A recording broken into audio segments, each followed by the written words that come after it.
TDP అధినేత చంద్రబాబు వెనుక BJP Congress ఉన్నాయని ముఖ్యమంత్రి వైఎస్ జగన్మోహన్ రెడ్డి అన్నారు. ఒకరు ప్రత్యక్షంగా మరొకరు పరోక్షంగా మద్దతిస్తున్నాయని విమర్శించారు. ఒక్క జగన్ మీదకు బాబు దత్తపుత్రుడు బీజేపీ కాంగ్రెస్ ఎగబడుతున్నారని మండిపడ్డారు. ఇంతమంది తోడేళ్లు ఏకమై తన మీద యుద్ధానికి వస్తున్నారని తెలిపారు. పెత్తందారులకు నారా కౌరవ సైన్యానికి బుద్ధి చెప్పేందుకు ప్రజలంతా సిద్ధంగా ఉన్నారని స్పష్టం చేశారు. సీఎం జగన్మోహన్ రెడ్డి చేపట్టిన మేమంతా సిద్ధం బస్సు యాత్ర 21వ రోజు విశాఖపట్నం విజయనగరం జిల్లాలో కొనసాగుతోంది.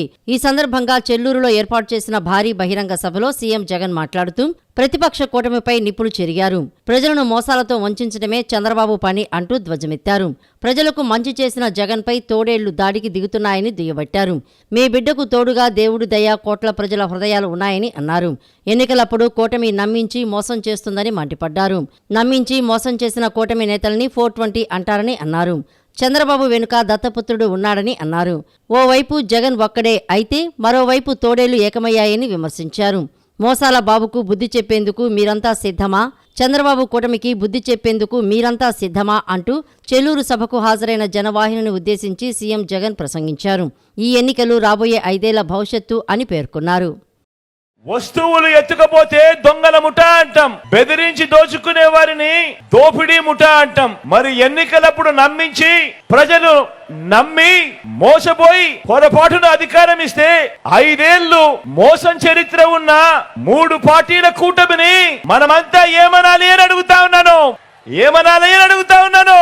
దొంగతనం చేస్తే దొంగ అంటాం, బెదిరిస్తే హత్యలు చేస్తే దోపిడీ చేస్తే బందిపోట్లు అంటాం. మరి ఎన్నికలప్పుడు తీయటి మాటలు చెప్పి ఎన్నికల మేనిఫెస్టో అని చెప్పి ఆ తర్వాత ఎన్నికలు అయిపోయిన తర్వాత ప్రజలను మోసం చేస్తే అలాంటి మోసగాళ్లను ఏమంటాం 420 బాగా చెప్పారు.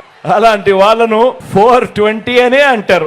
మళ్ళీ మన పేదల కలల్ని మన పేదల బతుకుల్ని బలిపెట్టి దోచుకునేందుకు వచ్చిన ఈ ముఠాను రాజకీయ కూటమిని చంద్రముఖి బృందం అని కూడా అంటాము. 420 అని కూడా అంటాము, చంద్రముఖి బృందం అని కూడా అంటాము. అందామా తండ్రి ఆస్తి మొత్తం కొట్టేసి చెల్లికి వాటా ఇవ్వకుండా అప్పిచ్చిన దుర్మార్గుడు జగన్ అని టీడీపీ అధినేత చంద్రబాబు విమర్శించారు. జగన్ పాలనలో రాష్ట్రం ప్రజలు నష్టపోయారన్నారు. రైతుల పొలాల్లో సర్వే రాళ్లపైన జగన్ తన ఫోటో వేసుకుంటున్నారని ఎద్దేవా చేశారు. చుక్కల భూముల్లో భారీగా అక్రమాలు జరిగాయని ఆరోపించారు. ల్యాండ్ టైటిలింగ్ యాక్ట్ తెచ్చి భూములు కొల్లగొట్టేందుకు కుట్ర చేస్తున్నారని మండిపడ్డారు. శ్రీకాకుళం జిల్లా పాతపట్నంలో నిర్వహించిన ప్రజాగలం సభలో టీడీపీ అధినేత చంద్రబాబు ప్రసంగించారు. దేశంలో ఎక్కడ చూసినా శ్రీకాకుళం కార్మికులే ఉంటారని అన్నారు. తాము అధికారంలోకి వచ్చాక స్థానికంగానే ఉపాధి అవకాశాలు కల్పిస్తామన్నారు. రాయితీపై వ్యవసాయ యంత్రాలు పరికరాలు అందిస్తామని, వ్యవసాయంలో ఆధునిక సాగు విధానాలు తెచ్చి రైతులకు ఖర్చులు తగ్గిస్తామన్నారు. 5 ఏళ్లలో మీరు ఊహించని అభివృద్ధి చేసి చూపిస్తామన్నారు. పోలవరం సహా సాగునీటి ప్రాజెక్టులన్నీ పూర్తి చేస్తామని చెప్పారు. ఉద్యోగుల పెండింగ్ బకాయిలు ఇస్తామని, డ్వాక్రా సంఘాలకు 10 లక్షల వరకు వడ్డీ లేని రుణాలు ఇస్తామని చెప్పారు. తాము వచ్చాక ఇంటి పనులు నియంత్రణ చేస్తామన్నారు. పాతపట్నం ప్రజలు కొత్త చరిత్ర రాసేందుకు సిద్ధమయ్యారని తెలిపారు. ఈ ఎన్నికల్లో ఉత్తరాంధ్రలో క్వీన్ స్వీప్ చేస్తున్నాం అని చంద్రబాబు పేర్కొన్నారు. ఇదే కాదు, ఇంకో పక్క మీరు గుర్తుపెట్టుకోవాల్సింది ఆధునీకరణలో ఇప్పుడు డ్రోన్స్ వచ్చేసాయి.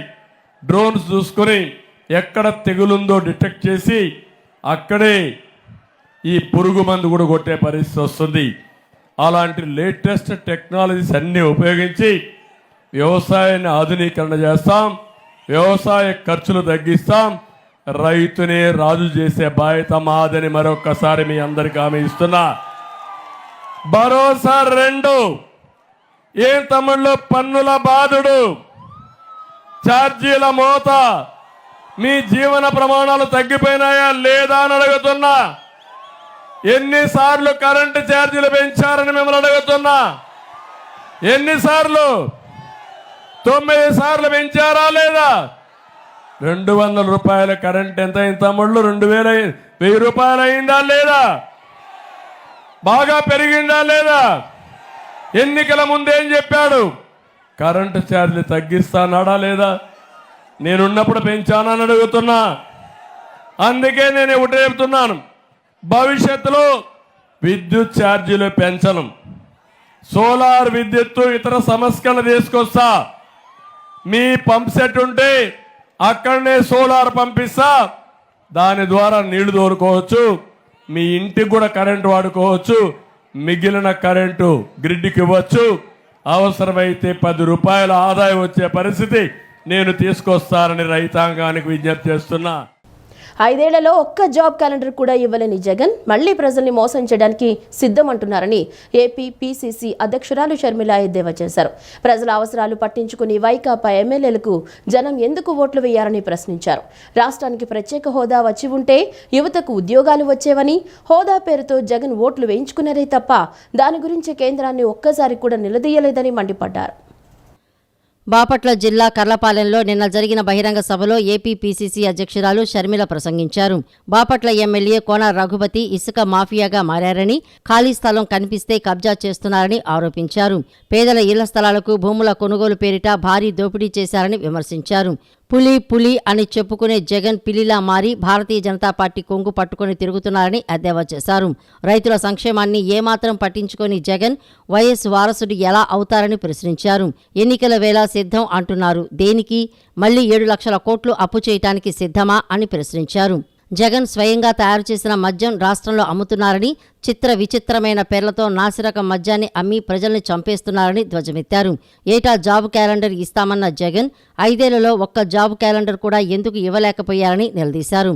మెగా డిఎస్సీ నిర్వహిస్తామని ఎన్నికలకు 2 నెలల ముందు దగా డిఎస్సీ వేశారని మండిపడ్డారు. ఏం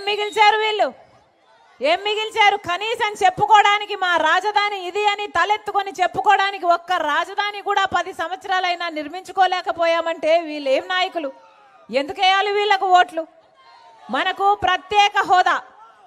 ప్రత్యేక హోదా వచ్చునుంటే ఒక్కొక్క నియోజకవర్గానికి 100 కొత్త పరిశ్రమలు వచ్చేవి. ఎందుకంటే ట్యాక్స్ బెనిఫిట్స్ అంత అద్భుతంగా ఉంటాయి కాబట్టి. ఒక్కొక్క నియోజకవర్గంలో 100 కొత్త పరిశ్రమలు వస్తే ఎంత అభివృద్ధి జరగాలి? మన బిడ్డలకు ఎన్ని ఉద్యోగాలు రావాలి? 10 సంవత్సరాల క్రితం రావాల్సింది ప్రత్యేక హోదా. ఈ రోజు వరకు వచ్చిందా అన్నా? చేతనైందా? చంద్రబాబుకు చేతనైందా ప్రత్యేక హోదా తేవడం? జగన్మోహన్ రెడ్డి గారికి చేతనైందా ప్రత్యేక హోదా తేవడం? ఏం చేతనైంది? వీళ్ళకి ఇంతమంది ఎమ్మెల్యేలను, ఎంపీలను ఇస్తే ఏం చేశారు? బీజేపీ మెడలు వంచుతాము, ప్రత్యేక హోదా తెస్తాము అని మీ దగ్గర 5 సంవత్సరాల క్రితం ఓట్లేయించుకొని ఈరోజు ఒక్క ఎంపీ అయినా ప్రత్యేక హోదా గురించి మాట్లాడుతున్నారా? రాష్ట్రంలో మరో 2 సీనియర్ ఐపీఎస్లపై ఎన్నికల సంఘం బదిలీ వేటు వేసింది. Intelligence DG PSR Anjaneyulu, Vijayawada CP Kanthi రాణాను బదిలీ చేస్తూ ఎన్నికల సంఘం నిన్న ఆదేశాలు జారీ చేసింది. 2 అధికారులకు ఎన్నికలతో సంబంధం లేని విధులు అప్పగించాలని ఈసీ ఉత్తర్వుల్లో పేర్కొంది. వీరి స్థానంలో కొత్త వారిని నియమించాలని సూచించింది. రాష్ట్రంలో 2 సీనియర్ ఐపీఎస్ అధికారులపై ఈసీ బదిలీ వేటు వేసింది. ఇంటెలిజెన్స్ డీజీ సీతారామాంజనేయులతో పాటుగా విజయవాడ సిపి కాంతి రాణాను బదిలీ చేస్తూ ఈసీ ఉత్తర్వులు జారీ చేసింది. 2 తక్షణమే విధుల నుంచి తప్పించాలని ఆదేశాలు జారీ చేసింది.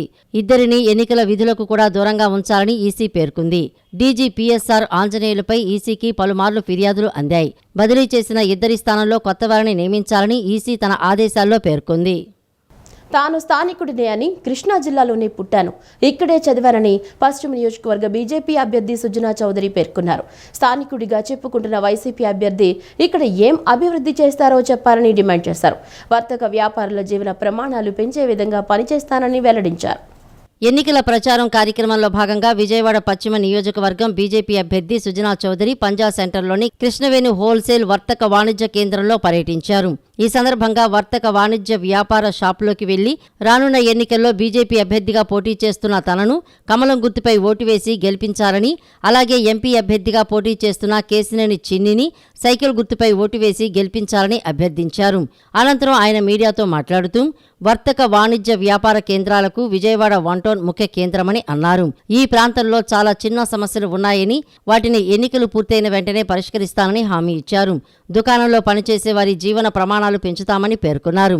ఓటు వేసేందుకు ప్రజలు ముందుకు రావాలని, ఓటింగ్ శాతం పెరగాలని సూచించారు. తాను స్థానికుడినని, ఇక్కడే పుట్టాను, ఇక్కడే చదివానని అన్నారు. స్థానికుడిగా చెప్పుకుంటున్న వైసీపీ అభ్యర్థి ఇక్కడ ఏమి అభివృద్ధి చేశారో చెప్పాలని డిమాండ్ చేశారు. ఈరోజు కృష్ణవేణి మార్కెట్లో ప్రతి ఒక్కరిని వాణిజ్యం చేసుకునే వాళ్ళందరినీ కూడా కలవడం జరిగింది. ముఖ్యంగా ఏంటంటే భారతీయ జనతా పార్టీ అభ్యర్థిగా నేను ఎమ్మెల్యేగా కంటెస్ట్ చేయటం, తెలుగుదేశం పార్టీ అభ్యర్థిగా కేశినేని చిన్ని గారు ఎంపీగా కంటెస్ట్ చేయటం జనసేన మద్దతుతో చేస్తూ ఉన్నాం. ఈ కూటమికి ఓట్లు వేసి గెలిపించవలసిందిగా కోరుకుంటూ వాళ్ళ సమస్యలు ఏమైనా ఉంటే తెలుసుకుంటున్నాం ఈరోజు. ఆ తర్వాత ఈ పశ్చిమ నియోజకవర్గంలో ఉన్న సమస్యలన్నీ కూడా అంటే డ్రైనేజ్ కానీ, డ్రింకింగ్ వాటర్ ప్రాబ్లం కానీ, కొండ ప్రాంతం ఇవన్నీ కూడా ఉన్నాయి.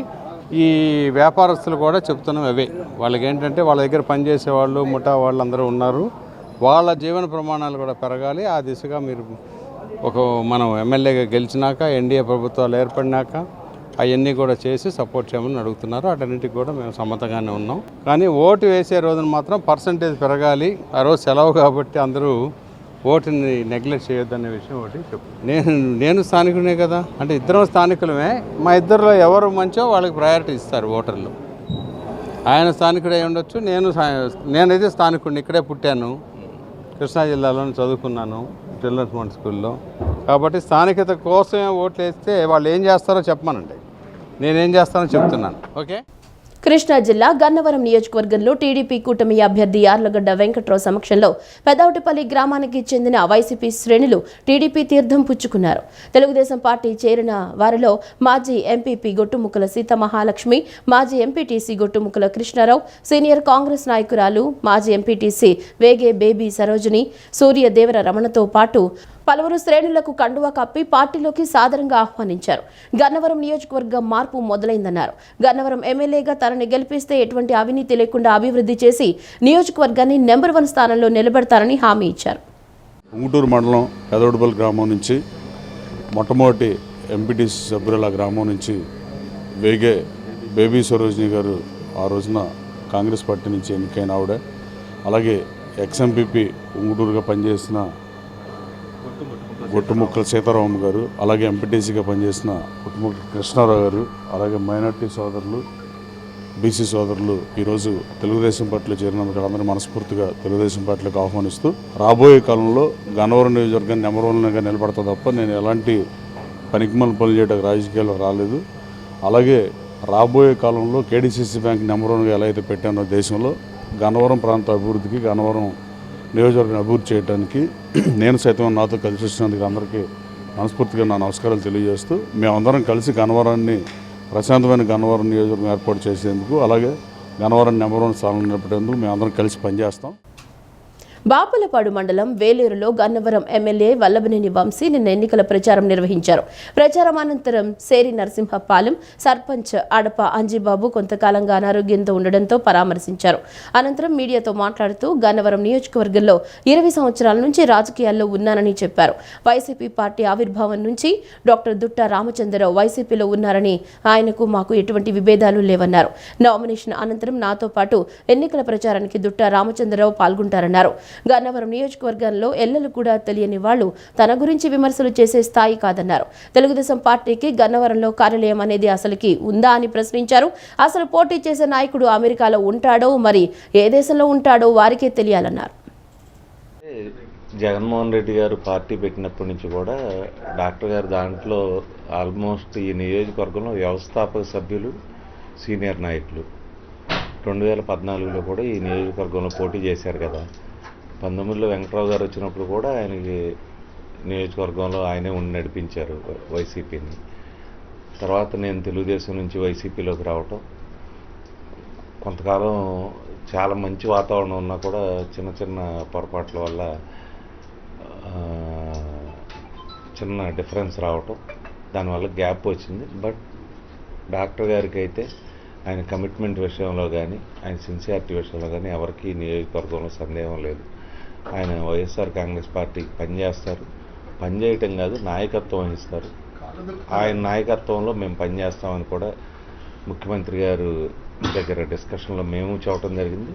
ముఖ్యమంత్రి గారు కూడా ఈ నియోజకవర్గానికి ఆయన్ని లీడ్ చేయమని చెప్పారు. పార్టీ కోసం వ్యక్తిగత స్వార్థం లేకుండా పనిచేస్తున్న వ్యక్తి అమ్మిశెట్టి వాసుపై పోతన మహేష్ అవాకులు చెవాకులు పేలితే ఊరుకునే ప్రసక్తి లేదని జనసేన పార్టీ 7వ డివిజన్ నేత అశోక్ అన్నారు. జనసేన పార్టీయే తన వల్లనే బతికిందని మహేష్ అనడం సిగ్గుచేటని మండిపడ్డారు. బందర్ రోడ్లోని జనసేన పార్టీ తూర్పు నియోజకవర్గ కార్యాలయం నందు జనసేన పార్టీ నేతలు విలేకరుల సమావేశాన్ని నిర్వహించారు. జనసేన పార్టీ 7వ డివిజన్ నేత అశోక్ మీడియాతో మాట్లాడుతూ పోతిన మహేష్ జనసేన పార్టీలోకి రాకముందు ఒక సామాన్య వ్యక్తిగా ఉన్నాడని తెలిపారు. పవన్ కళ్యాణ్ జనసేన పెట్టింది బీసీ దళితులకు రాజ్యాధికారం అందించేందుకని తెలిపారు.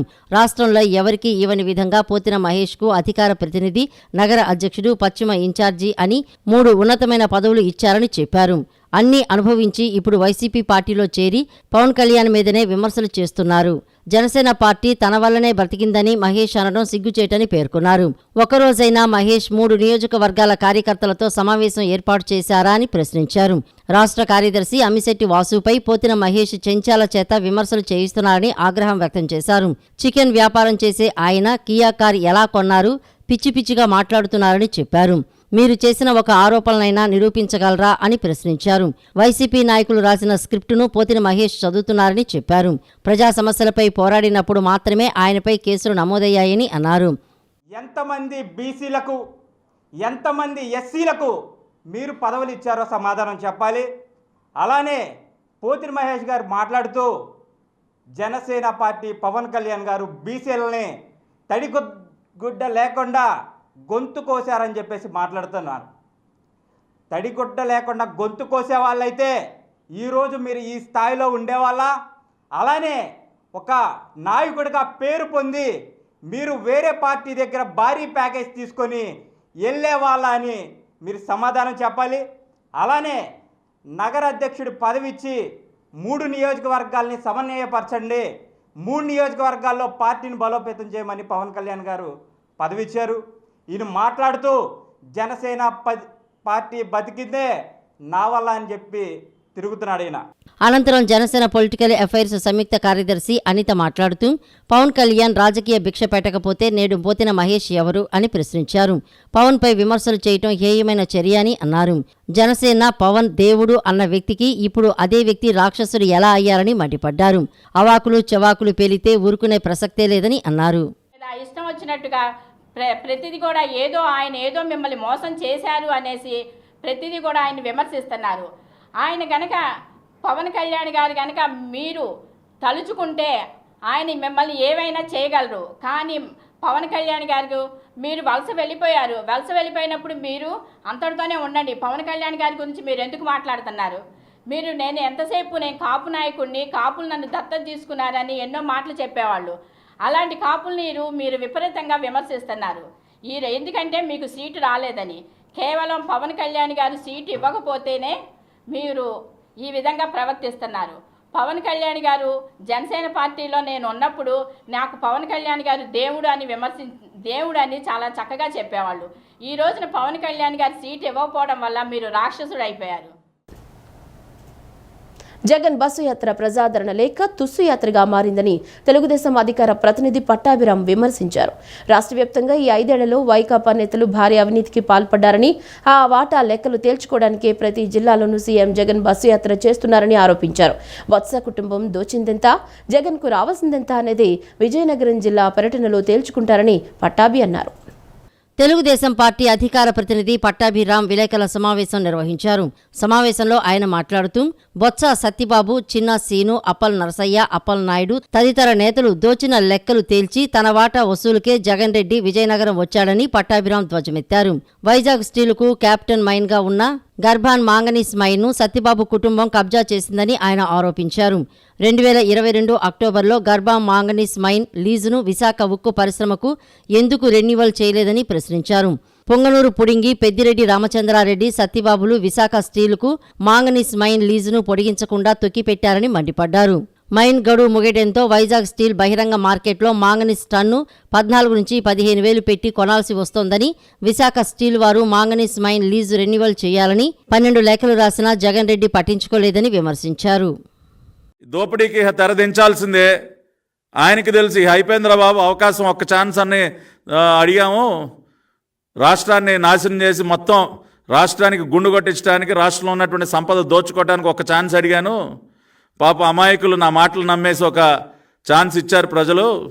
మళ్ళీ ఇచ్చేది లేదు కాబట్టి ఫైనల్ అకౌంట్స్ తేల్చుకుందాం అని చెప్పి తిరుగుతూ ఉన్నాడు. ప్రతి జిల్లాకి వెళ్ళటం, ఆ జిల్లాలో ఉన్నటువంటి తన మాఫియానంతా పిలవటం, ఏంటా బ్రదర్ చెప్పు, ఏంటి లెక్క చెప్పు, ఏంటి ఇసుక లెక్క ఎంత? ఈ 5 సంవత్సరాలు ఇదిగో ఇంత దోచావు, నా తాడేపల్లి కొంపకి ఇంత పంపించావు, ఇంత పెండింగ్ ఉంది, ఎప్పుడు ఇస్తావు? ఇంక ఫైనల్, ఇంక లేదు, అకౌంట్ సెటిల్మెంటే. ఎందుకంటే మన అకౌంట్ సెటిల్ చేస్తూ ఉన్నారు ఇక్కడ ప్రజలందరూ, కాబట్టి మనం కూడా మన అకౌంట్ సెటిల్ చేసుకోవాలి కదా. నువ్వెంత వాటా తీసుకున్నావు, నాకు ఇస్తానన్నది ఎంత, ఇంకా ఇవ్వాల్సింది ఎంత, కాబట్టి ఆ లెక్కలు తేల్చండి అని చెప్పి ప్రతి జిల్లాలో ఊర్లో తెస్టేస్తూ ఉన్నాడు. మైనింగ్లో లెక్క ఎంత, ఇసుక దోపిడీలో లెక్క ఎంత, ఎర్రచందనంలో లెక్క ఎంత, ఇంత రావాలి బస్సులో, వేసే 4 మూటలు రావాలి, వేసే నా బస్సులో వేసుకుని వెళ్ళిపోవాలి, మళ్ళీ ఇంకో జిల్లాకి అక్కడ కలెక్షన్ చూసుకోవాలి. సో ఈ బస్సు యాత్ర అంతా ఏంటంటే తాము 5 సంవత్సరాలుగా చేసినటువంటి భారీ అవినీతికి సంబంధించినటువంటి లెక్కలు తేల్చుకోవడానికి. విజయవాడ 1 టౌన్ పరిధిలో శాంతి భద్రతలకు ఎటువంటి విఘాతం కలగకుండా ప్రజలు స్వేచ్ఛగా తమ ఓటు హక్కును వినియోగించుకునేందుకు ప్రజల భద్రతకు భరోసా కల్పించేలా పోలీసులు ఫ్లాగ్ మార్చ్ నిర్వహించారు. ప్రశాంతమైన వాతావరణంలో ఎన్నికలు సాగేలా అవసరమైన చర్యలు తీసుకుంటామని వెస్ట్ ఏసీపీ మురళీకృష్ణారెడ్డి పేర్కొన్నారు. శాంతి భద్రతల పరిరక్షణకే ఫ్లాగ్ మార్చ్ నిర్వహిస్తున్నట్లు వెస్ట్ ఏసీపీ మురళీకృష్ణారెడ్డి పేర్కొన్నారు. రానున్న ఎన్నికల సందర్భంగా సిపి కాంతిరాణా టాటా ఆదేశాల మేరకు నిన్న సాయంత్రం పోలీసులు కేంద్ర సాయుధ బలగాలచే ఫ్లాగ్ మార్చ్ నిర్వహించారు. 1 టౌన్ రథం సెంటర్ నుండి బ్రాహ్మణ వీధి, పొలబావి వీధి, Ramayya cool drink shop, R R Apparao street మీదుగా Amma hotel, 1 town police station వరకు కొనసాగింది. ఈ సందర్భంగా ఏసీపీ మాట్లాడుతూ ప్రజలు స్వేచ్ఛాయుత వాతావరణంలో ఓటు హక్కు వినియోగించుకునేందుకు ఎవరైనా చట్ట వ్యతిరేక కార్యక్రమాలకు పాల్పడితే వారిపై కఠిన చర్యలు తీసుకుంటామని హెచ్చరించారు. సార్వత్రిక ఎన్నికలను ప్రశాంతయుతంగా నిర్వహించేందుకు ప్రజలందరూ సహకరించాలని, అసాంఘిక శక్తులకు సహకరించవద్దని కోరుతున్నారు పోలీసులు. శాంతి భద్రతలకు విఘాతం కలిగించే వ్యక్తుల వివరాలు, అసాంఘిక చర్యలకు పాల్పడే వారి సమాచారం అందించాలని ప్రజలను కోరారు. రాబోయే సార్వత్రిక ఎన్నికల సందర్భంగా ఈ విజయవాడ సిటీలోను, అలాగే అత్యంత సమస్యాత్మక ప్రాంతాల్లోనూ పారామిలిటరీ దళాలతోనూ, అదే రకంగా సివిల్ పోలీసులతో కలిసి ఫ్లాగ్ మార్చ్ నిర్వహించడం జరిగింది. ఈరోజు 1 టౌన్ పోలీస్ స్టేషన్ పరిధిలో బ్రాహ్మణ వీధి, కోమల విలాస్ సెంటరు, అదే రకంగా జెండా చెట్టు సెంటరు వీధుల్లో ఫ్లాగ్ మార్చ్ నిర్వహించాం. మెయిన్ దీని ముఖ్య ఉద్దేశం ఏంటంటే ప్రజలంతా కూడా ఎటువంటి ఇబ్బంది లేకుండా వారి ఓటు హక్కుని సక్రమంగా ఎటువంటి భయం లేకుండా వినియోగించుకోవాలనేదే మా ఉద్దేశం. దానికి అన్ని రకాలుగాను పోలీస్ శాఖ సంసిద్ధంగా ఉందని చెప్పడమే ఈ ఫ్లాగ్ మార్చ్ నిర్వహించడం ముఖ్య ఉద్దేశం. కాబట్టి అందరూ నిర్భయంగా తమ ఓటు హక్కును వినియోగించవలసిందిగా కోరుతున్నాం. ఈ వార్తలు ఇంతటితో సమాప్తం. నమస్కారం.